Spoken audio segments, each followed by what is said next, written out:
The anime opens with a scene of a man sleeping beneath a tree. This is our protagonist, Ark. He awakens, startled by the unfamiliar surroundings around him. What surprises him even more is when he looks down at himself and finds that he's wearing a strange silver armor, one that resembles the armor of knights. He begins talking to himself, saying, "I know this armor well. This is Plinus's sacred armor, the one that resists both fire and light." He remembers that this was the same armor he used in the game he used to play, and the name of his character in that game was also Ark. He notices that all the equipment he had in the game is now physically in front of him, things like the Titanios shield and the thunder sword, Gladios. He starts to doubt reality, wondering if this might all just be a dream. But when he grabs the sword and feels its weight, the realistic sensation convinces him otherwise. This is no dream. Curious to test out the skills he once had in the game, he holds the sword and slashes toward the forest. The strike is incredibly powerful, obliterating everything in its path. Ark is stunned by the force and asks himself, "Can I actually use magic too?" He tries, and to his amazement, a fireball bursts from his hand, incinerating an entire tree. He's shocked even more. His in-game character was a holy knight, and holy knights couldn't use magic. But it's now clear that Ark has inherited skills from multiple classes. He realizes just how immense his current power is, and decides to test all his abilities and continue growing stronger. But suddenly, hunger strikes him. He searches through his armor and realizes he has no food or money. "I need to find a nearby village to get food, or anything useful," he says. He decides to use a magic gate to teleport somewhere populated, but the spell fails. Standing atop a cliff, he understands that the gate only works if he's previously visited the location. Then he remembers another ability, the instant transfer skill, which lets him teleport to any place he's seen with his own eyes. Excited by his newfound power, Ark heads down to the river to drink. He removes his armor and approaches the water, but is shocked when he sees his reflection. He remembers that he had chosen the skeleton character model. Now he understands, if anyone saw him like this, they'd assume he was a monster, so he decides never to remove his helmet around people again. He continues onward, eventually arriving at a small village. As he walks through it, he catches the scent of delicious food, but, lacking money, he moves on. Then he hears voices down a side alley. Curious, he peeks and finds a woman yelling at a man because he didn't bring her the information she asked for. She says, the deal was just to investigate. Success wasn't guaranteed. Frustrated, she turns away and storms off.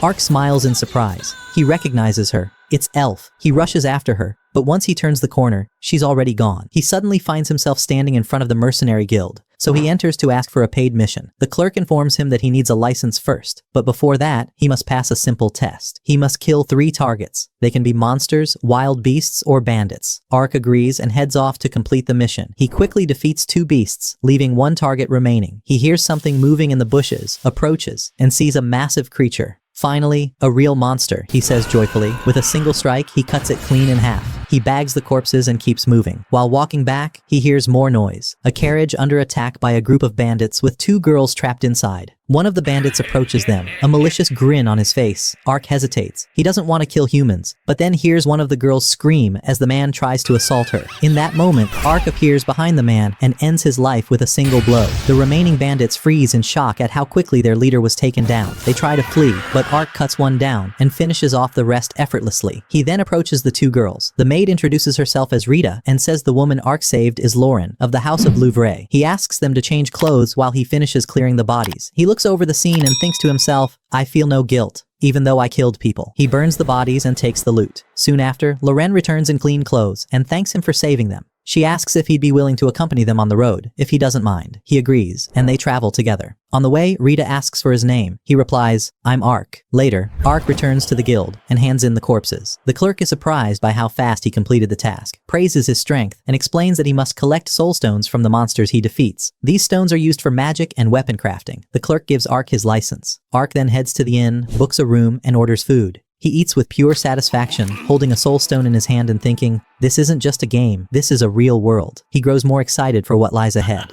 The next day, Ark takes on a new mission, a simple one, protecting a girl while she collects medicinal herbs. He reveals that he chose this specific task to avoid larger missions that could expose his identity. He travels to a small village and asks an old man for directions. The man points him to the right house. Ark arrives at a modest home. A young girl opens the door, fear in her eyes at the sight of the giant knight before her. He asks her if she's Marka. Surprised, she responds, I'm Marka. He introduces himself. I'm Ark, the knight assigned to protect you on this mission. Relieved, she offers him tea and asks if they can head out immediately. He agrees, and they set off. As they walk, Ark notices how hurried her steps are, so he asks why she's rushing. After hesitating, she admits that she's doing this job behind her mother's back. If her mother found out, she'd forbid her from leaving the house, so she wants to finish quickly and return before her mother gets home from work. She then shares her story. Gathering herbs was her late father's job, May he rest in peace, before he passed away a year ago. Since then, her mother has carried the burden alone. That's why Marka decided to help, however she could. Ark was deeply impressed by her noble goal, and he felt ashamed of himself. At her age, he had cared about nothing but playing and sleeping. Marka began picking flowers, and Ark noticed she had vast knowledge of herbs. She told him that her father had taught her everything before he passed away. Amidst all of this, Ark sensed a strange movement coming from the tree in front of him, so he told Marka to stay put and not move. He approached the tree, expecting a monster or some strange creature to appear, but what emerged was merely a small squirrel. Ark decided to try a healing skill on it, and indeed the skill worked. The squirrel recovered and seemed overwhelmingly joyful. Marka laughed and said, "It looks like it wants to stay with you forever," then told him he must give it a name. After thinking for a moment, he named it Panta. The squirrel leapt with joy when called by that name. Shortly after, a villager appeared, clearly exhausted, warning them that the forest had become a haven for strange and dangerous beasts. Meanwhile, the old man who had helped Ark that morning approached a woman, asking if she had sent her daughter, Marka, into the forest. That woman was Siona, Marka's mother. She was startled by the question and told him that Marka was supposed to be at home, but the old man informed her that he had seen Marka leaving early that morning, heading into the forest with a large armored knight. He assured her that her daughter was safe, as she was not alone. Back in the forest, Marka shouted that she had finally found the tree she had been searching for, and ran towards it in joy. But at that moment, Ark sensed danger, and ordered her to move away immediately. When he turned around, he saw a giant lizard emerging from between the trees. Marka fell to the ground, paralyzed by fear, as the monster lunged toward her with its claws. But suddenly, Marka vanished from sight. Yes, it was Ark who had pulled her away with incredible speed just before the beast could reach her. The creature roared in frustration, and began spewing a toxic mist in all directions.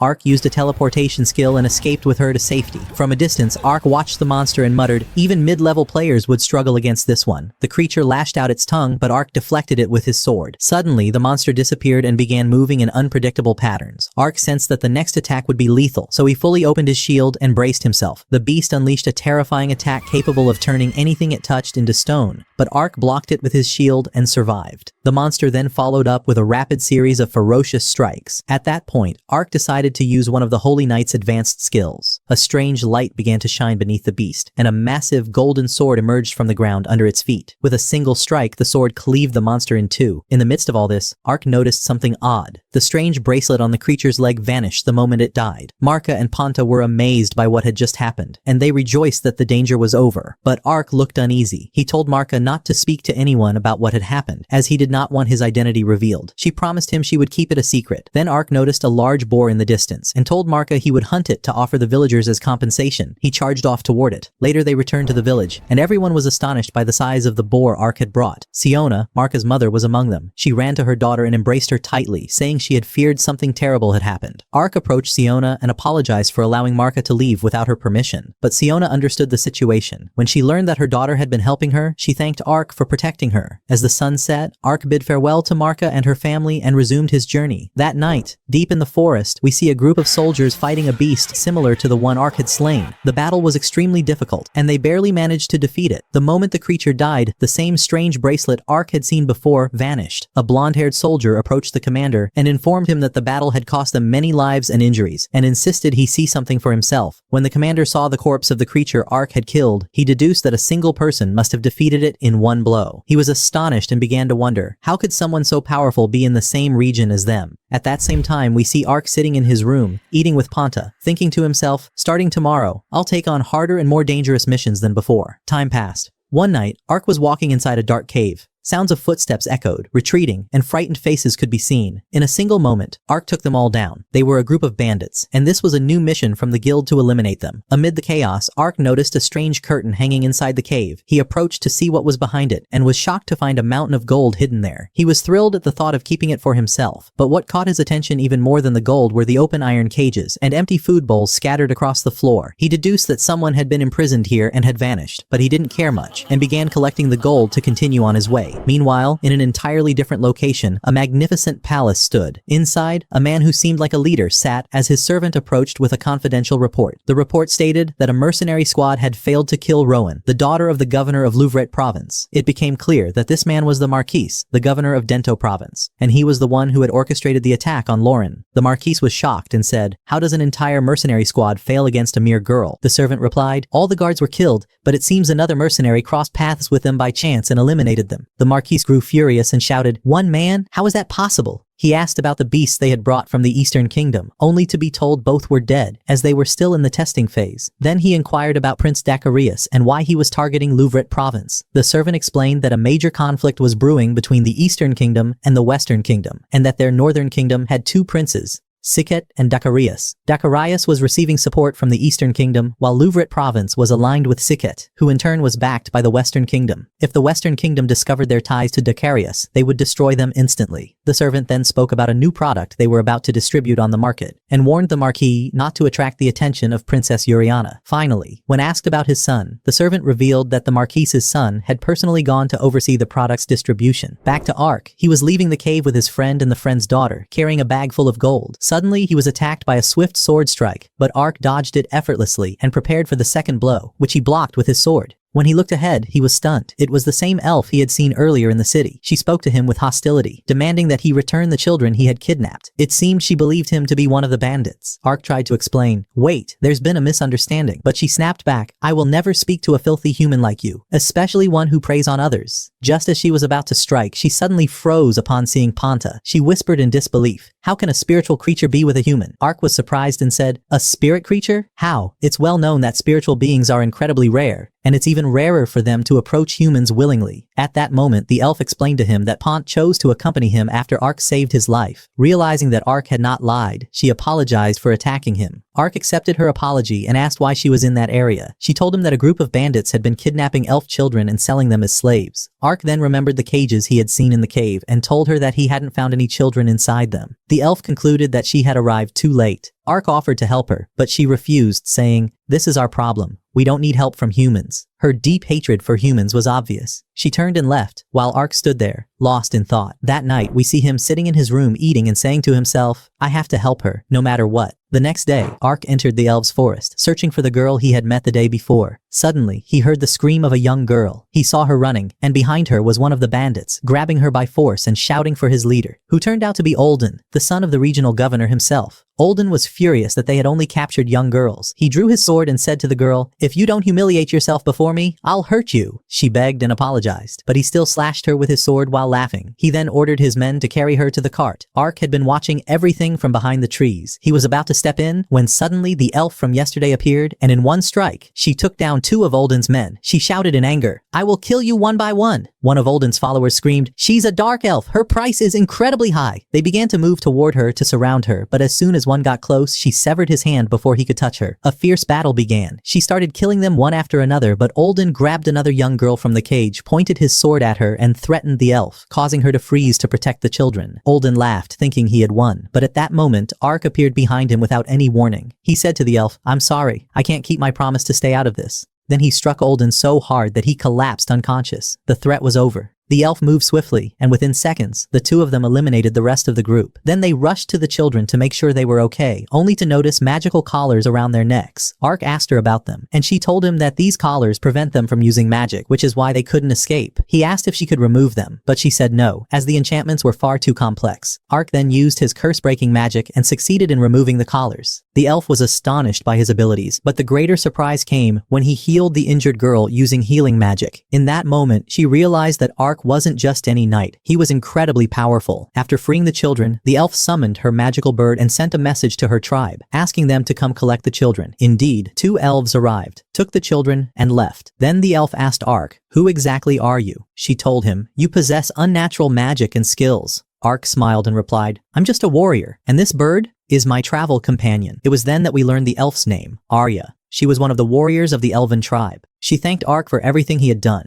At that moment, another bird arrived with a message indicating the location of a new kidnapping group. They were now in Dento province. Arya looked at Ark and asked, "Didn't you say you were a mercenary? I need your help. Will you join me?" Ark agreed immediately. Then we see him standing before Arya after she offered to work with him. He said, "Your friends might refuse my help." Arya replied, "There's a high chance they will. They're elves, and most of them don't trust humans." But she continued confidently, "I used to be like them. But when I saw you, I didn't see hatred or contempt in your eyes like I do with most humans. And a spirit creature trusts you. That doesn't happen easily." Ark responded, "If that's the case, I accept. Let's begin this journey together." They shook hands, and that was the beginning of their new alliance. Later, we see Ark using a teleportation gate to transport himself and Arya to a location near the Little River, with Dento province directly ahead of them. Arya was amazed by his ability to use this kind of magic so easily. She said, "You can use teleportation magic? That's extremely rare and difficult." Ark replied, "It will be very useful in our mission to rescue the kidnapped elves, but we must move carefully so we don't draw attention in the city." Shortly after, we see them in the streets, where Arya told him they were waiting for one of her allies, named Danka. Ark was excited, thinking that a beautiful elf girl would arrive, but he was disappointed when he heard a man's voice beside him. His hopes were crushed when Arya introduced the man as her friend Danka. Danka asked Arya about Ark, and she introduced him, saying, "He's the mercenary who helped me and agreed to join the mission." Then we see them sitting in a restaurant.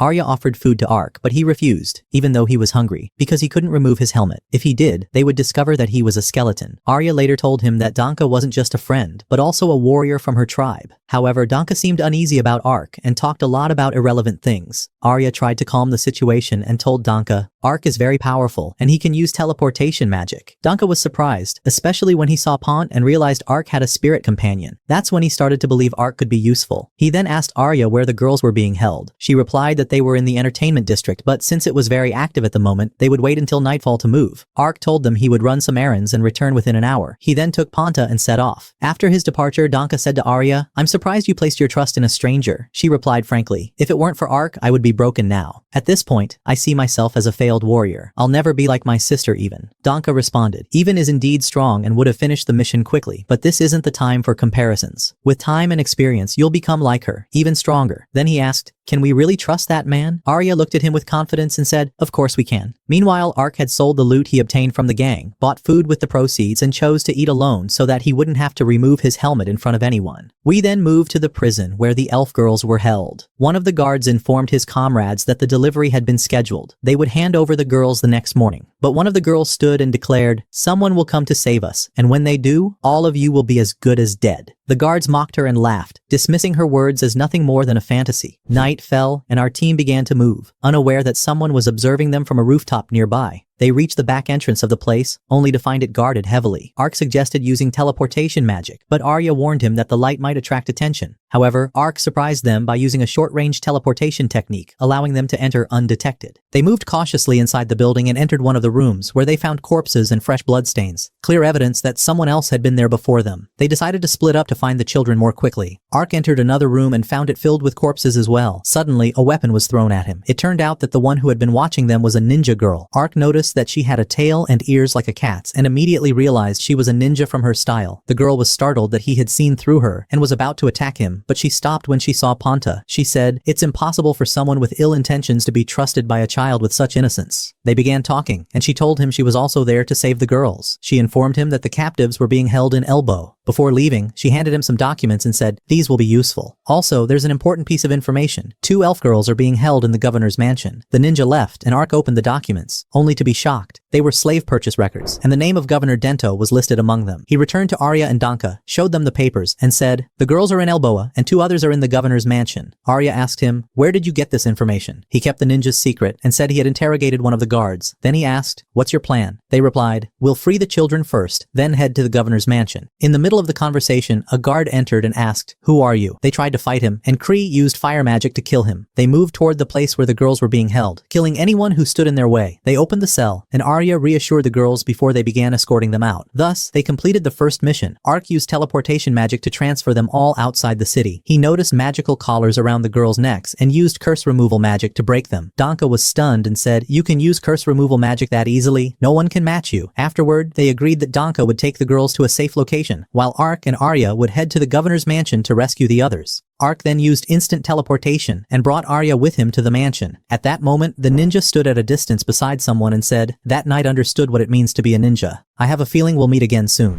We then cut to a scene inside Governor Triton's mansion, where 2 elf girls were being brutally tortured and even assaulted without mercy. His son, Olden, was present, the same one Ark had previously defeated when rescuing an elf girl. Triton scolded him for his failure and said, "You're a disgrace, useless. You let the elves be taken from you." Then we see Ark carrying Arya, using instant teleportation to reach the top of the mansion. Arya said confidently, I'm sure the governor's room is at the top. Ark was surprised by her certainty. She also told him that they must proceed quietly. But upon entering the mansion, they suddenly came face to face with guards. Ark tried to control the situation, but during the fight, his sword accidentally struck a bell, shattering it and triggering the alarm, which echoed throughout the mansion. They quickly escaped from sight. Ark disguised himself as a statue to avoid detection. Once the guards left, they resumed moving. Meanwhile, Triton was still in his room. When he heard the commotion, he grew furious and went out to investigate. His servant told him that someone had broken into the mansion and appeared to be after something. He shouted, "Act immediately! Capture them!" Suddenly, the door behind the servant exploded open, sending him flying. Ark and Arya entered in a grand and fearsome scene. Triton asked, "Who are you? What are you doing here?" Arya answered boldly, "We came to take the elf girls you imprisoned." The girls rejoiced at the sight of their rescuers and recognized Arya. At that moment, Olden panicked and tried to escape, but before he could move, Triton stepped forward. Arya struck him with a powerful blow to the lower abdomen, knocking him to the ground, then rushed to free the girls. At the same time, Olden tried to flee unnoticed, but Ark appeared in front of him and said coldly, "You won't escape from here." Olden fainted from sheer fear. As Ark tried to lift him, his hand touched the wall, which suddenly collapsed, revealing a secret room. Olden dashed inside and found a massive treasure hoard. Gold everywhere. Ark called out for Arya, but she was busy torturing Triton, telling him he had broken his pact with the elves and deserved punishment. She handed him over to the elves and told them, "Do with him as you please." Ark returned to the secret room and began gathering some of the gold. Suddenly, the girl entered and saw him. She asked in surprise, "What are you doing?" He replied seriously, "If this gold remains here, someone might use it to start a new organization to capture elves." The girl understood and agreed, letting him take what he needed. Moments later, violent explosions rocked the mansion. Ark asked Arya, "Were you the one behind those explosions?" She replied, "No. I have no idea where they came from." He quickly said, "We need to leave now." He opened a teleportation gate and transported them, with the gold and money, to a riverside far from the city. Ark began to think deeply, trying to figure out who was behind the explosions. He suspected that the ninja girl they had encountered earlier was responsible. At that moment, Ark said to Arya, "I've completed my mission with you." She remembered and handed him a pouch of money, saying, "This is your payment, though it won't be as much as what you got from above." She then asked about his next plan, and he replied that he wasn't sure yet and had no specific idea in mind. The girl offered that he accompany her to Elfland, the land of the elves. Ark felt an overwhelming joy inside, but he asked her, "Will they even allow me there?" Understanding his concern, Arya told him that to enter, he must meet someone known as the Chosen One and gain his permission. Ark said, "I cannot remove the armor I wear." She replied, "At the very least, you'll have to take it off in front of the Chosen One." She then asked, "Why don't you want to remove it at all?" He answered nervously, "You might attack me the moment you see my face." Arya reassured him that she wouldn't. At that moment, Ark began to remove his armor, and to her shock, she discovered that he was nothing but a skeleton. She asked, "What happened? Why do you look like this?" He explained that he didn't know the exact reason, perhaps a curse, but he didn't want to tell her the full truth, that he had been playing a game and suddenly transformed into this character. Arya said, "If you were truly undead, you wouldn't be able to use healing or light magic. Even a creature like Ponta wouldn't have grown so attached to you." She added, "Maybe the Chosen One has the answer," and promised to keep his secret safe. Ark agreed and extended his hand for a handshake. She shook it, marking the beginning of their new mission. In the next scene, we see the capital, Olaf, where King Carlin was seated with his children, discussing the assassination of Marquis Dento, governor of a province. He asked them whether the culprit had been identified. His eldest son, Prince Sect, answered, "No, but there are rumors suggesting the elves were behind it." The king was surprised and said, "Why should we believe mere rumors?" Sect replied, "Because Marquis Dento violated the treaty. He kidnapped elves and sold them as slaves." Princess Uriana was shocked and said, "He might have actually done that." But the third prince, Decrius, rejected the idea, saying, "These are baseless rumors with no proof,"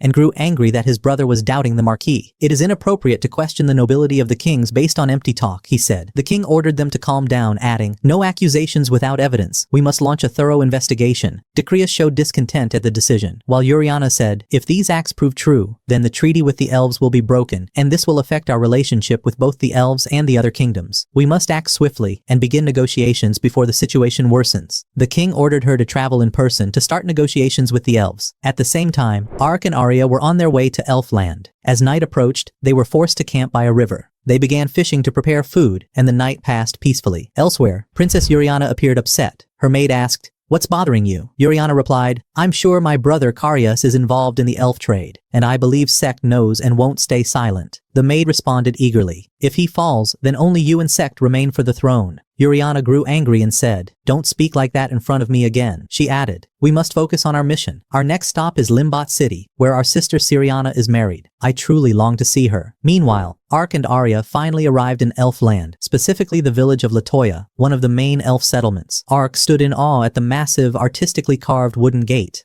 Arya introduced herself to the gate guards, and after a short wait, the gate slowly opened. She said to Ark, "You must wait here while I seek permission from the Chosen One." Ark and Ponta sat by the gate, waiting. Time passed. The sun set, and Arya was delayed for quite a while. When she finally returned, she apologized and told him that she had received permission from the Chosen One, the village's ruler, though the Chosen One was a title, not a name. Ark entered the village with Arya, captivated by the tree-built houses and the harmony between the elves and nature. Amid his awe, he noticed a massive tree in the village center. He asked Arya about it, and she replied, "That tree is the Chosen One's home," meaning the ruler lives inside it. They entered the treehouse and found 2 people inside. Arya introduced them to Ark, revealing that they were her parents. The surprise hit Ark. Her father was the Chosen One, and his name was Dylan. Her mother's name was Glennis. Ark thought to himself in shock, "So, Arya is a princess." During the conversation, Dylan thanked Ark for helping his daughter but expressed concern that attacking the Marquise's estate might cause problems and strain relations between humans and elves. Arya tried to defend her actions, stating that it was the humans who broke the treaty first. Her father responded that the treaty only permitted attacking the kidnappers' hideouts, not noble estates. Ark intervened, saying the assault was necessary to rescue the captive elves and that he had witnessed the atrocities firsthand. Dylan listened and said he would present the matter to the Council of Elders and would demand documentation proving Marquis Dento's involvement in the elf trade. Arya insisted on joining him and explaining everything herself, and he agreed. Glennis entered carrying food and they all sat down to eat together. Ark hesitated to remove his helmet, but Arya reassured him that she had already told her parents everything about his condition. Feeling at ease, Ark removed his helmet for the first time in front of someone other than Arya and began to eat with them. On the following morning, Ark awoke to discover that Arya and her father had traveled to a village called Maple to attend the Senate Council meeting. Moments later, Glennis appeared and offered to take him on a tour around the village to introduce him to various places. As they wandered, Ark noticed that all the villagers were staring at him with astonishment. Soon after, he encountered 2 elves he had previously rescued. They thanked him for what he had done for them, then departed. The moment they left, Glennis surprised Ark with an unexpected request. She wished to duel him. At the same time, we moved to the village of Maple, where the Senate Council meeting was beginning, attended by the leaders of all the villages. Dylan began by explaining the situation, clarifying that they had attacked the mansion with the intent to rescue the captive elven women. However, one of the elders objected, saying that breaking a 400-year-old treaty was a crime that could open the door to war. Another elder suggested sending a message to the Kingdom of Rodan to justify their actions. Suddenly, a third elder stood and warned that disclosing the details of what had happened might push the humans to demand the surrender of the attackers, an act that would portray the elves as weak. The discussion quickly became heated, but the chief interrupted them all, affirming that it was the humans who had broken the treaty first. However, attacking a marquise in his own mansion was a grave matter, and if news of it spread, it could cause further escalation. He emphasized that the operations to liberate the elves must continue, but with extreme caution. Meanwhile, the scene returned to Ark and Glennis, who were preparing for their duel. Ark was hesitant, afraid he might hurt her, but she reassured him, saying, "Don't worry, I'm not just Arya's mentor, I'm also one of the elves born with innate power." She added, "Since you'll be accompanying my daughter on her journey, I must test your strength." The battle began. Glennis launched into a swift attack. Ark tried to dodge but was struck and knocked to the ground. Nevertheless, Glennis began offering him advice on his combat style, then called out to him again, "Come on. Get up, let's continue." In his heart, Ark said, "I must learn the art of the sword." But no matter how hard he tried, he could not overcome her. Every time he attacked, she parried his strikes with ease. Meanwhile, Arya and her father were on their way back from the meeting. She apologized to him, but he told her her intentions were good and that he would allow her to continue her mission to liberate the elves. He also officially declared that Ark would join her as an official companion. On the road, the father remembered they were near the home of his other daughter, Ivan, and suggested visiting her. Arya was shocked when he told her that Ivan was getting married next year. "Ivan?" she exclaimed. She was obsessed with fighting. How did she suddenly decide to marry? But soon enough, Ivan appeared, running toward them and embracing Arya tightly. Their reunion was deeply emotional. Ivan told Arya that she was proud of her and had heard about the number of elves she had rescued. But Arya, feeling shy, replied that she still had a long way to go. They all sat for a while, chatting and discussing Ivan's engagement. Then Arya bid farewell, and they continued on their way. We return once again to Ark, still dueling with Glennis. Exhausted and worn out, he decided to try a new move. Suddenly, he used instant teleportation and appeared behind her. Glennis was caught off guard, but quickly composed herself and used her incredible speed to land several swift blows, knocking him down once more. Laughing, she said, "That's enough sparring for today. I've got work to do." Ark sat on the ground and said to himself, "She possesses a level of skill that's no joke. Even if my stats are high, real power requires more than just numbers." That night, as everyone gathered, Dylan came to inform them of the results of the council meeting. He said, "The council has decided to investigate the elven abduction case further, while continuing the rescue of those still imprisoned. That's why we need your help, Ark." As a companion, he added, "The Chosen One can't give you much gold, but he can offer you valuable information. There's a spring near a kingdom called Crown Sovereign, and it is said that this spring can dispel any curse. curse?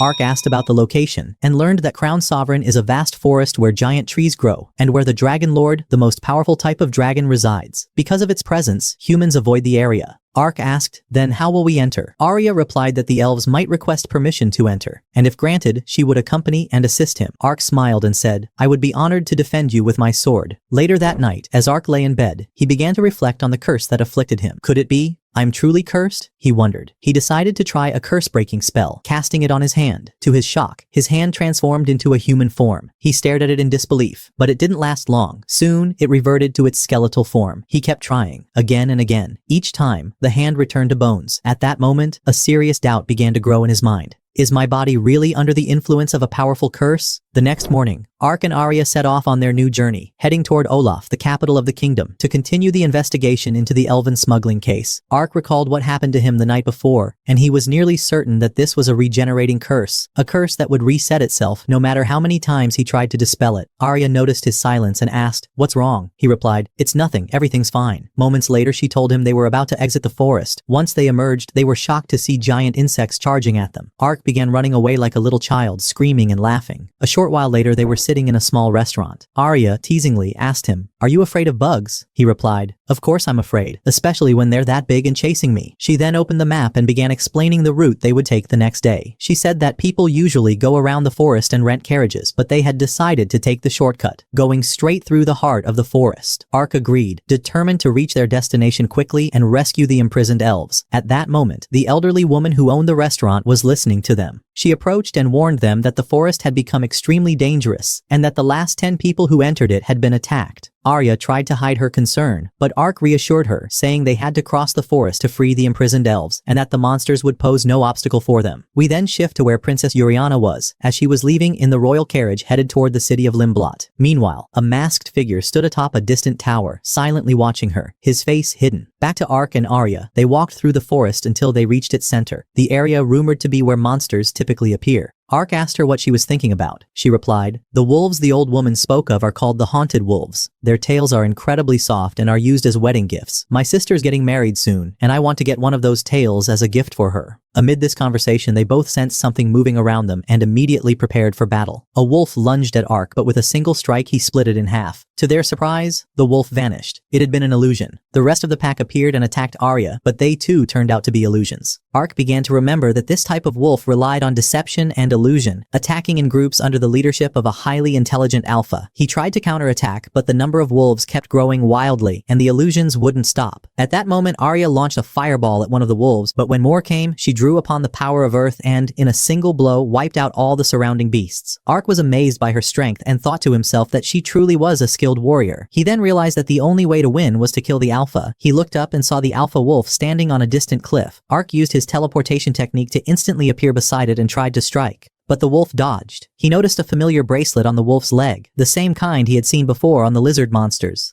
Suddenly, another wolf appeared behind him and launched a sneak attack, but Ark's cloak automatically unleashed a magical strike, sending the wolf flying. Ark seized the opportunity and shattered the bracelet on the alpha wolf's leg. The wolf then stood, looking around as if confused about its surroundings. It let out a loud howl to call the pack, then withdrew without attacking Arya. Arya arrived at that moment and saw the bracelet disappearing. Ark explained to her what had happened and told her he had seen the same bracelet on the lizard beast. He concluded that the presence of these monsters was no coincidence. Someone was behind all this. Arya then took one of the wolf's tails to gift to her sister. Soon after, we see Princess Uriana's carriage continuing on its path. Her maid Verna spoke to her and asked, "You seem tense." The princess replied, "This mission was ordered by the king, and it's supposed to be secret, but I don't feel safe. I suspect that my brother is involved in the slave trade." Suddenly, the carriage shook as enemies appeared on the road ahead. At that same moment, Ark was waiting for Arya to finish, contemplating his abilities. "I have so many skills, but if I don't know how to use them properly, they'll go to waste." He then decided to ask Arya to train him, but suddenly Ponta sensed something and began to move. Ark told Arya to stay put and followed Ponta. Meanwhile, back at the carriage, it was surrounded by enemies with only Uriana and Verna inside. One of them approached the door. Verna readied her dagger, but in a fatal instant, she was stabbed through the heart. The princess panicked and rushed to her, only to be stabbed as well. The mercenaries stood overjoyed, revealing that a traitorous soldier had helped them and handed their leader the princess's pendant. But in the midst of all this, Ponta jumped onto the traitorous soldier's face. As he struggled to pull pull her off, Ark appeared, grabbed his arm, and broke it. Ark stood unfazed, his eyes fixed on the princess. The mercenaries attacked him from behind, but their attacks had no effect. Suddenly, the wolves returned and helped Ark, repaying him for what he did for their leader. Ark swiftly eliminated the mercenaries, then rushed to save the princess. He used a magical resurrection spell and successfully healed her, then healed Verna as well. He tried to save the other soldiers, but some of their injuries were too severe for him to treat. The princess slowly opened her eyes and saw Ark surrounded by a golden aura, mistaking him for an angel before fainting again. She later awoke to Verna's voice, shocked because she had seen her die. Verna told her, "I woke up without a scratch." That confirmed to the princess that it wasn't a dream. "It must be a miracle," she whispered. Later, she gathered the soldiers and addressed them, declaring that they must continue their journey as they carried a great responsibility. From a distance, Ark watched and said, "I thought she was just a noble, but she's truly royalty." After that, he returned to Arya. She asked, "You took your time. Where were you?" But he didn't tell her the truth. They were ready to continue their journey to the capital. Upon arrival, Ark was fascinated by the city's lively atmosphere. Suddenly, they noticed a quarrel in the crowd. A young girl spotted Ark and approached him, saying, "I'm glad to see you again." She was the same ninja girl he had met at the Marquise's mansion. Arya asked Ark who the girl was, as he hadn't told her about her before. Ark explained that she was the one who had given him information about the elves being enslaved in the Marquise's palace. She introduced herself as Chiyome, one of the 6 ninja of the Genjin clan, and told them they needed to go somewhere private to speak. Later, we see them sitting in a hotel room. Ark and Arya introduced themselves to Chiyome, who started with an odd question. "Did you have gold when you first met me?" Ark was confused by the question, and thought to himself that she looked like a ninja anyway, so why ask? But then he remembered, that kind of thinking was from his original world. He replied, "In my homeland, there are spies who wear the same clothes. We call them ninja." Chiyome told him that the name ninja was known only within their clan, a closely guarded secret. The great founder of the clan had given them that name when he established it. That meant Ark and the founder came from the same homeland. He asked her if the founder was still alive, and she replied that it had been 600 years ago. That made Ark suspect that someone else like him had been transported to this world 6 centuries ago. Arya then spoke and asked Chiyome what matter she wanted to discuss. Chiyome, clearly distressed, hesitated before saying that she needed their help to free her captured companions, demi-humans. She promised them valuable information about the people they were seeking in return, but Ark replied that unfortunately he couldn't help her because he was committed to helping Arya on her mission. Still, deep down, he wished he could. He then turned to Arya and asked for her opinion. Arya felt sympathy for Chiyome because her life mirrored her own, so she decided that she and Ark would help her. At the same time, in a completely different part of the royal palace, we see Prince Karyas in a state of extreme anger, as the Haunted Ones were no longer responding to commands as they once did. One of those present interjects, saying, "It's possible that someone has broken the seal." Karyas sharply asks him, "Does that mean Yuriana is still alive?" The man responds, "So far, they haven't been able to determine her location. It seems she is acting with great caution." Darius ponders, wondering, could it be that she is with the elves and negotiating with them? But Stryon, his escort, intervenes and clarifies that all intelligence indicates those behind these actions resemble the elves. Dakaros becomes more anxious and wonders, could they be targeting my life? Stryon replies, "You have a safe house. It's best to hide there temporarily." After the prince departs, we see Stryon standing still, wrapping around his hand the necklace the princess had worn during the attack. We now return to the group inside the forest. Ark asks Chiyome about the Great Founder, and she replies that he was a human named Hanzo, who gathered oppressed humans and beast folk and protected them under his care, thus founding their clan. Ark becomes certain that Hanzo was a transferred human like himself, and probably Japanese based on the name. They then arrive at a place called Atsat, the largest slave market in the capital. The market is crowded with beast folk, and we overhear 2 individuals speaking, saying that they are close to reaching the required number before the delivery. We discover that they are acting under the orders of Prince Karyas. Inside one of the cells, we see the bodies of dead individuals covered up. Back to Chiyome. She explains the plan to everyone, clarifying that Atsat is the most important slave prison in the capital, and if they attack it directly, it will draw attention and may provoke a response from the royal army. She proposes a direct assault followed by a swift escape, because at the same time, her comrades will be attacking 4 other slave markets. Ark realizes that Atsat will serve as bait, but this could put the prisoners inside at great risk. Chiyome responds sadly, "Not everyone will survive, but we must sacrifice some to save the rest. With Buam's support, we can reduce the number of casualties." Preparations begin. Ark suggests using teleportation, and Chiyome recalls what she saw in the Marquis's palace, becoming certain it was real, and that Ark uses a technique similar to the Chrono Gate, employed by the founder.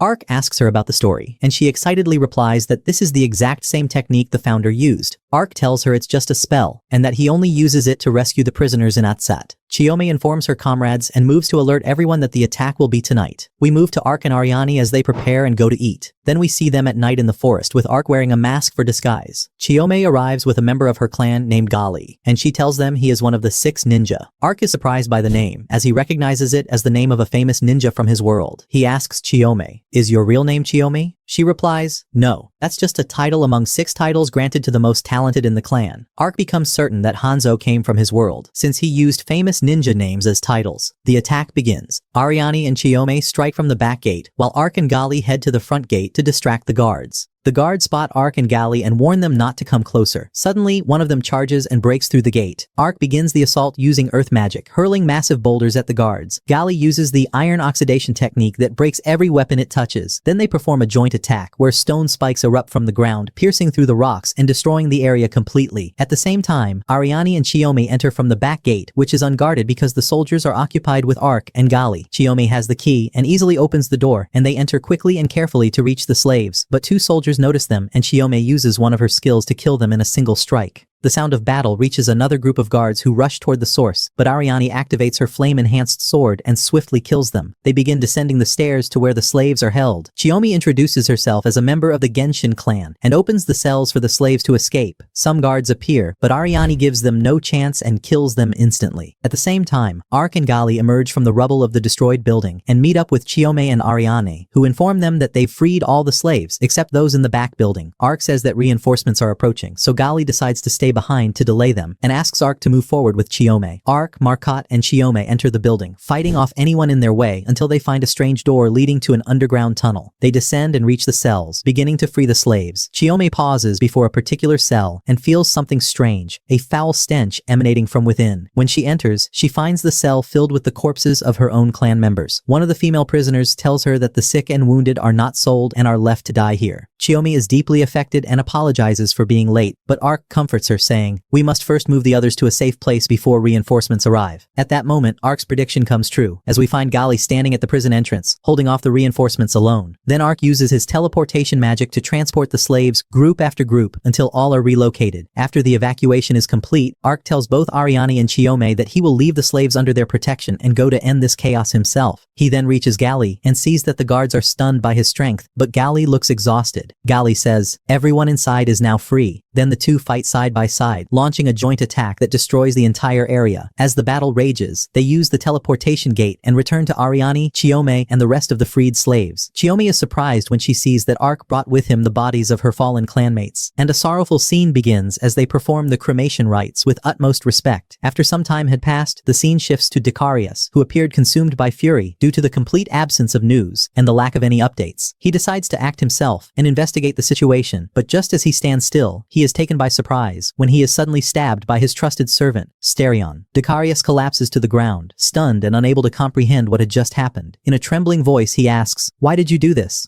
But it is already too late, for he breathes his last breath. Suddenly, a strange man enters and thanks Sterion for his betrayal. It turns out that this man is none other than Prince Sect himself, and it becomes clear that he was the one who orchestrated everything from the beginning, waiting patiently for the perfect moment to eliminate Dicarius. With a wicked smile, he admits that he was also the one who pulled the strings behind the conspiracy involving Princess Yuriana. Sterion then hands him Yuriana's pendant, explaining that it was brought by one of the fleeing soldiers, and that everyone now believes the princess has been killed. Sect decides to officially announce Yuriana's death, claiming that she was murdered in a conspiracy plotted by Dicarius. He throws the pendant beside the corpse as damning evidence. As he walks away, he leans toward Dicarius's lifeless body and whispers, "This was your end, because you betrayed the Eastern Kingdom." Then he adds slyly, "The throne of Rodon is now mine alone." The next morning, we are taken to a new scene where we find Ark and the group aboard a boat sailing far from the battlefield. Ark turns to his companion Arkomi and asks about their next destination. She informs him that they are heading to a hidden village on a mountain called Calcott, where she will share with them all the information she had promised. Meanwhile, we shift to the city Yuriana had traveled to, where she finally arrives. She rushes to her sister and embraces her tightly, telling her how overjoyed she is that she is still alive, especially after the news had spread that Dicarius had killed her. Her sister is shocked and demands details. Yuriana explains that much has happened in the capital, including the fact that Dicarius was killed by Sterion, and that Sect has now become the legitimate heir to the throne. However, Yuriana adds that this alone does not prove he was the one who orchestrated the attack on her, but her sister tells her that her pendant was found beside Dicarius's corpse, which certainly points to Sect's involvement. Yuriana begins to connect the dots and says, "If I was attacked at the exact same moment Dicarius was killed, then is it possible that Sect planned all of this?" Still, she realizes that the most important thing now is that she is alive, and she prevents her sister from informing the king. She insists that the matter must remain a secret, and she requests her sister's help in continuing her mission regarding the elven negotiations, as the future of both elves and humans now hangs in the balance. We return to Ark and Arya, who had separated from the rest of the group. Arya sends her bird to Dunka to deliver the information they have uncovered. As they travel, they recall the information Kayomi had shared with them, revealing that the captured elven slaves were sold in the kingdom of Revillion, which is the Eastern Kingdom. They immediately decide to journey there. We then move to the kingdom of Revillion and arrive at the capital, where the imperial palace stands. News reaches the emperor that Dicarius has been killed by Prince Sect. It is revealed that the emperor had been the one supplying him with the monster rings. He asks about Princess Uriana and is told that she has died. It becomes evident that the emperor had a role in the events and that he had planned for monsters to attack her, but failed. He deduces that she wasn't killed by monsters, but by someone else. And he realizes that Sect must have been behind it all. He inquires about a man named Famba and is told that the Nation Breaker plan is proceeding as intended. In another scene, we are taken to a vast desert teeming with gigantic monsters, dragons, colossal worms, and more. Amidst them stands a mysterious, awe-inspiring figure whose face remains hidden. We return to Ark and Arya as they make their way toward the Eastern Kingdom, crossing a desert region where the skies are swarming with flying creatures that resemble small dragons, called wyverns. Arya lifts her gaze to the sky and remarks that there are far too many wyverns, which is why messenger birds cannot pass through the area. She explains that she has been completely unable to contact Donka. At this moment, Ark tells her that he has a plan to eliminate these creatures. He begins his preparations, then unleashes a massive spell that lights up the sky with lightning. The electric strikes rain down upon the wyverns, sending them fleeing in terror. Ark then lets out a sinister laugh as if a demon had awakened inside him. But as the storm clears, he turns and sees Arya and Pont lying on the ground, wounded from the overwhelming force of his spell. He rushes to them to offer aid. At the same time, a figure is seen watching Ark from atop a mountain, holding a scroll and writing down everything he observes. Sometime later, we find Ark, Arya, and the rest of the group sitting in a small inn, discussing where they will go next. Arya begins explaining the route that leads to the Emperor's palace. However, Ark notices that she seems tense and troubled. He asks her why, and she responds that the Eastern Kingdom is nothing like the West. The elves here live in constant danger, and she is deeply worried about the fate of the captured elves. As they speak, a strange man approaches and asks if they were the ones responsible for the magic that occurred that morning. He introduces himself as Krasi, and the shocking twist is that he is the very same person who had been observing them earlier. Arya realizes he is a reader elf, and quickly covers his ears, scolding him for entering a human village so openly. But to her surprise, everyone in the village knows Krasi, and treats him normally. He sits with them and explains that he has lived in this village for 10 years and that everyone there knows and loves him. Arya grows angry and shouts, "How can you live among humans for 10 years knowing what they've done to us?" Krasi responds calmly, flipping the argument around. "And you say that, while you, a dark elf, travel alongside a human and a spirit creature?" Arya is taken aback and replies shyly, explaining that Ark is a special case. Ark then asks Krasi why he came to them. Krasi tells them that he is a biologist who studies monster behavior, but recently the creatures have become wildly aggressive. He asks if they could hunt some monsters for him, or at least bring him their corpses. But Arya interrupts him and says they have a greater mission, and no time to spare. Suddenly, Krasi pulls out a map and presents it to them, saying it will lead them directly to the Empire of Revillion.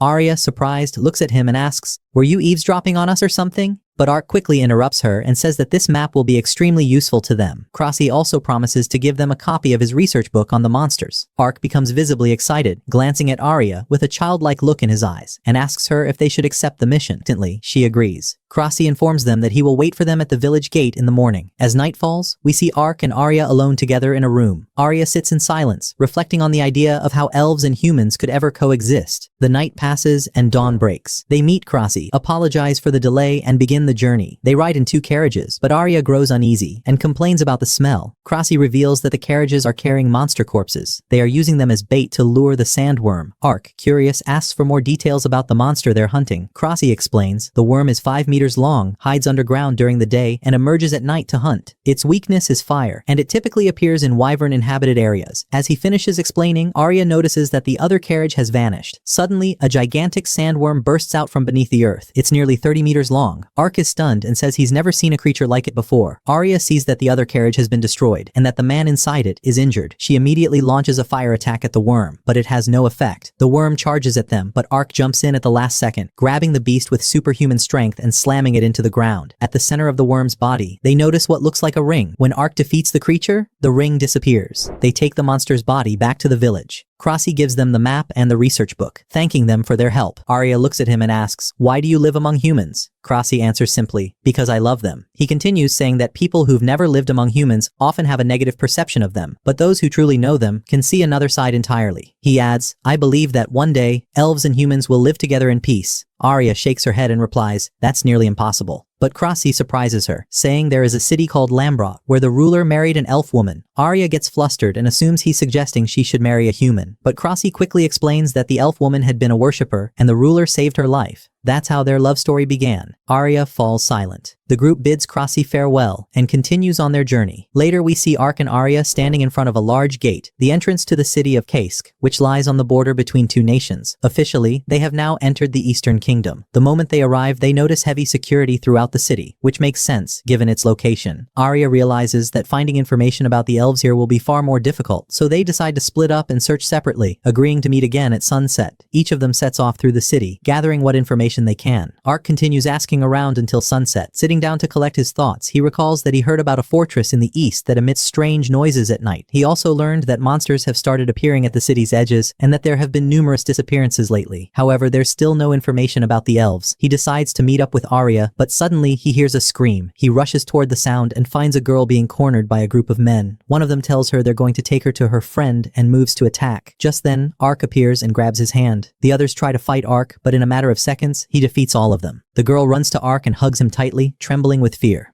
A few moments later, Arya arrives, bringing some new information. But when she sees the girl clinging to Ark, she becomes visibly upset and asks, "Who's this?" Ark explains that the men were trying to harm her and he intervened to protect her, but the girl remains silent while Arya, clearly jealous, snaps at her, "You don't look hurt to me. You should go home." They leave the area, but Ark notices that Arya's behavior has changed. He asks if something is bothering her. She responds angrily, "Nothing," and they continue walking in silence. Meanwhile, we see the group of men Ark defeated standing inside the fortress. In front of them stands Famba, the same man the Emperor had mentioned before. A massive tiger stands beside him. Famba glares at them and shouts, "You're useless, can't even bring me food." He then says that they'll be the food instead. The tiger lunges at them and begins devouring them, turns to the monsters in the pit and says, "Don't worry, your real meal is coming soon." Back to Ark and Arya, now standing in the distance, staring at the fortress. Arya tells Ark she discovered that an elf had been seen here 4 months ago. Ark replies, 4 months is a long time. She might be dead. But Arya insists it's an important clue. They begin sneaking toward the fortress. Without anyone noticing, they slip into the building. The hallways are eerily empty. Suddenly, Arya steps on a brick in the wall, and a secret door opens. As they descended the stairs, a pungent scent of beasts filled the air. They continued downward until they reached a massive gate guarded by 2 sentinels. Ark lunged at one, while Arya attacked the other, knocking them both unconscious. They opened the door, only to find themselves inside an underground prison. The prison was filled with cells, and Arya noticed a patch of animal fur lying on the ground. They kept moving forward until they reached another door. Upon opening it, they discovered a vast subterranean space reeking of blood. Amidst this eerie scene, Famba appeared with careless ease and mockery, saying, "Who are you? And what brings you here? You've arrived just in time. I was about to feed my beast." Then his gaze fell upon Arya, and he admired her. He said, "You will be mine from this day forth. Kill the scrap beside you and come." Ark tried speaking to her, but was stunned when she attacked him. From her eyes, it became clear that Famba was controlling her. Ark asked, "What have you done to her?" Famba sneered and replied, "You'd better worry about yourself. That's all." During the fight, Arya grabbed Ark and pinned him to the ground. Then she removed the hood from her head, and Famba's face lit up with joy upon realizing she was a dark elf. He commanded her to kill Ark immediately. Ark thought to himself, clearly, she is under a spell. He attempted to use curse-breaking magic, but it was in vain. Arya continued attacking blindly. Then we see her standing in a dreamlike realm, where her sister appeared and said to her, "Wake up, you must continue your training. In this weakness, you'll save no one." Back in reality, Arya was still attacking Ark, who refused to strike back and continued his efforts to lift the curse, to no avail. Then he looked toward Famba and noticed he wasn't using any magic. He also saw something strange atop Arya's head, and it seemed he understood what was happening. He called out to Binta, who leapt toward Arya and slipped beneath her cloak, revealing a hidden beast. Ark struck the beast with a powerful fire attack and killed it. Arya collapsed and lost consciousness. Famba spoke with mockery. "Clever Ark. You deserve a prize." That's when they realized he was a beast mage, and his core ability was controlling them. Ark noticed the magical rings in Famba's possession, and understood they were the cause behind the wild beasts they had encountered earlier. Famba said, "Tonight you shall be dinner for my pet." A colossal tiger appeared behind him and threw Ark to the ground. The tiger asked, "Where are the elves who were here 4 months ago?" Famba replied, "I don't quite remember. Creatures from all races come here. But now that you mention it, Most of them were sent to the Empire for magical experiments, and the rest were devoured by my beast. There was a girl who screamed, but when I tore her limbs apart, she fell silent. Amid his wicked laughter, the tiger's head was suddenly severed and hit the ground. Ark, enraged, declared, "There will be no mercy for you today." Famba responded, "You'll have to do better than that to kill me." He struck the ground with his whip, summoning an enormous wave of monsters. They attacked Ark, but with his sword and a few swift strikes, he brought down colossal creatures with ease. At that moment, Famba warned,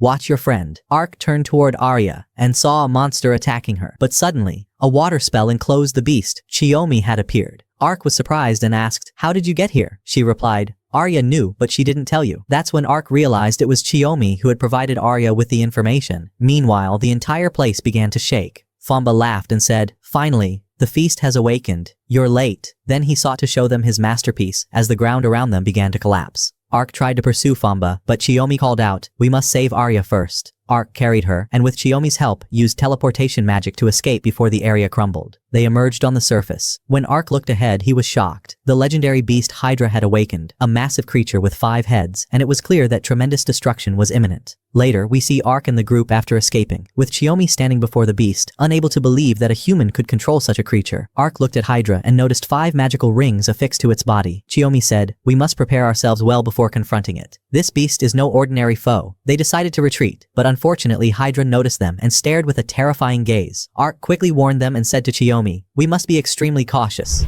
But before they could move, Hydra attacked. Meanwhile, Famba sat watching the scene unfold, laughing confidently, saying, "The failures have been wiped out." Then he added, "But before I go on, my lord, let us return a bit to the past." We go back to Famba's memories. He's seen in his tribe, arguing with some members, saying, "I deserved recognition, not neglect." The elders responded, "Your power is superficial, too weak to stand among the front lines." Next he's shown standing before the emperor, who recognized him and said, "I am a beast mage." The emperor replied, "If you prove your worth to the empire, I shall grant you a position beyond your dreams." Thus ended the memories of the past. Back in the present, Famba stood elated with Hydra's power, his eyes gleaming with joy. He said arrogantly, "With this strength, no one can stop me. Master Bia will bow before me." He then commanded Hydra to head toward the city and destroy everything in its path. Yet, amid the ruins, the group reappeared. It turned out that Ark's shield had activated at just the right moment and saved them. Chiyomi expressed her astonishment. How could this shield withstand a blow capable of leveling an entire fortress? At that moment, they searched for Arya, but couldn't find her. Suddenly, she appeared above them, floating, her body surrounded by strange energy. She said that Famba's control over her was due to a moment of weakness, that she had been aware of everything, but powerless to resist. Then she looked at Ark with a gaze full of strength and determination and said, "We will bring him down, Ark, and make him regret everything he's done to our kind." She added, "Famba thinks we're dead. This is the perfect time for an ambush." But when she called out to Ark, he didn't reply. He stood silently, then said, "Hydra is now heading toward the city. Are we going to let it?" Chiyomi responded with realism, "We can't face a beast like that. Even its name is terrifying. I've heard it can obliterate entire nations." But Ark refused to accept that. With firm resolve, he said, "I'll handle it alone." Meanwhile, we shift to the Emperor's palace, where his servant informed him that Hydra's evolution was complete, and that Famba's magical rings were ready, but they still needed Famba to control the beast. The Emperor placed a hand on his chin and said, "I shall decide Famba's fate myself." Back in the city, alarms were blaring. The commander ordered civilians to evacuate to the outskirts. Soldiers prepared for battle as Hydra readied its attack. Just as it was about to strike, a sudden blow from the sky blocked its path. Indeed, it was a strike from Ark's sword who had intervened, but to everyone's shock, the blow did nothing to Hydra, not even a scratch. Hydra retaliated, striking at Ark, who evaded it and swiftly countered with a blow to its abdomen. Then, moving beside one of its heads, he delivered a powerful strike, severing one head and sending it crashing to the ground. In the midst of everything happening, Famba is struck with shock upon discovering that Ark is still alive, despite the blow he had previously received from the Hydra. The Hydra prepares for a new assault, readying 3 of its heads to strike Ark all at once. Yet Ark teleports and dodges the attack. But suddenly, one of the heads grabs him midair and pins him down, allowing the other 3 to lunge at him. Ark is stunned and exclaims, "Is it willing to sacrifice an entire head just to kill me?" The heads come crashing down on him, but his magical shield activates, protecting him completely, and the head holding him vanishes entirely. At that moment, Ark decides to use a high-tier skill exclusive to the Holy Knights. He opens an enormous gate above the Hydra, from which descends a colossal sword. With a single mighty strike, he cuts through the 3 heads at once. But his joy is short-lived, for the heads begin to regenerate again. Then Ark resorts to a type of magic he has never used before, declaring that its maximum limit is only 5 minutes. He opens a summoning gate and calls forth a hellish beast named Evert. Evert appears before the Hydra, his features marked by full readiness for battle. Meanwhile, Arya and Kiyomi are running through the forest when they notice the beast Ark has summoned. They also see Bonta moving in a certain direction and follow him until they reach Famba, who is still attempting to control the Hydra. Amidst all this, Arya launches a fiery strike at Famba, but he dodges it and says, "Have you come to kill me? Didn't you witness the power of the Hydra?" She responds, "That's the Hydra's power, not yours. You are nothing." Her words infuriate him, and he recalls what had happened to him in the past, using his voice to summon the beasts that had attacked them before. The beasts charge, but Arya eliminates them all in mere seconds, saying, "Don't expect me to fall into the same trap twice." Famba loses his temper and commands the Hydra to attack them, but Kiyomi catches him off guard and strikes the mark on his body, the tattoo that had granted him control over the Hydra. And so, the Hydra is fully freed, no longer under any control. In the heat of it all, Arya draws her sword and approaches Famba with the intent to kill. He tries to use his voice to attack her, but her magic burns him instantly. He screams, "I was only following the Emperor's orders." But Arya replies, "No need for apologies. Send them to him when you see him." Then she delivers a fatal stab and burns him to nothingness. At that moment, we see Evert attacking the Hydra, tearing off 2 of its heads in a single blow. The Hydra becomes frightened, realizing it is no match for Evert, and attempts to flee. But Ark blocks its path, grabs its tail, and hurls it into the air. Then he commands Evert to strike, and Evert obeys with a crushing blow that completely vaporizes the Hydra, leaving not a trace behind. Moments later, morning breaks, and Ark moves to check on Arya and Kiyomi. Just then, a message bird arrives to Arya, carrying a letter from Dento, informing her that Princess Uriana has received an elder from the Alpha people named Manhwas, and that Arya's father was present with them. Meanwhile, we shift to Uriana, seated with Manhwas and Arya's father. She tells them that the mission to search for the Alpha will now fall under the responsibility of the Kingdom of Rodan, and declares that it was the humans who first broke the pact. She swears to atone for that sin. Manhwas responds, "I am pleased with your offer, but what is the true reason behind it?" She explains that her elder brother, Prince Sect, is supported by the Western Kingdom, while Prince Dacarius is backed by the Eastern Kingdom, both of whom despise the other races. If either of them ascends the throne, the Alpha will be persecuted again. Therefore, she seeks the Alpha's support in her bid for the throne, promising to protect their lands from any and all assaults. Manhwas accepts her proposal and says it is for the sake of coexistence between humans and Alpha. The princess rises and extends her hand to him, saying, "The age when we shall live together is near." He shakes her hand in return, marking the beginning of a new era. We then return to Ark and the others as they journey forward. Ark notices that Arya seems lost in thought, and he asks, "Aren't you happy with what we heard?" She answers that she's simply surprised humans have chosen to stand beside the Alpha, and asks, "Do you think the day when humans and Alpha will truly coexist is near?" Ark simply gazes at her without replying. We then move to Prince Sect's palace, where he receives news of Princess Uriana's survival and the success of her negotiations. He feels that his chances of reaching the throne are now threatened and begins to suspect his men, doubting that any of them can be trusted anymore. At the same time, we see Uriana lying on her bed, reflecting on all she has gone through, realizing that she had indeed died, and what happened to her was nothing short of a miracle. She decides she will not squander that second chance and will fulfill her duties completely. Then we shift to the King of the East, who receives news of the deaths of both Hydra and Famba, and he laughs a strange laugh, saying, "No matter, but I want to know who killed the Hydra."